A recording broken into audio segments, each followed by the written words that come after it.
Quinoa amb boletos, quinoa amb carbassó i tomàquet i quinoa amb espàrrecs. I la mateixa combinació de verduretes però en format risotto. També aquest sofregit concentrat a base de verdures deshidratades, una novetat en el sector alimentari ja està del TEP.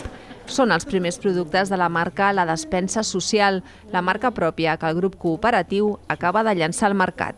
Y sí, hacemos algo para mejorar el tomate, para darle como un poco más de consistencia a la comida, dándole vueltas a la cabeza, pues esto, hicimos una mezcla de vegetales y especias, se diseñaron 4 variedades y de esas 4 pues se han producido 2. Hacemos otros productos para otras empresas y un producto para nosotros muy orgullosos.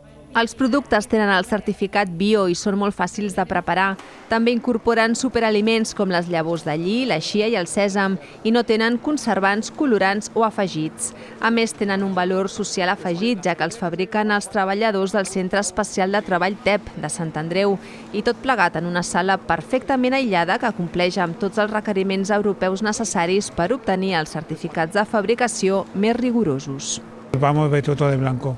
A veces no tenemos que poner guantes y mascarilla por el producto que está al aire libre, pues, para que no se contamine. El TEP té previst fabricar 14.000 unitats d'aquests productes de marca pròpia aquest primer any. 2 de les varietats de quinoa amb verdures i el sofregit concentrat ja es poden comprar a les botigues del grup cooperatiu i a Veritas.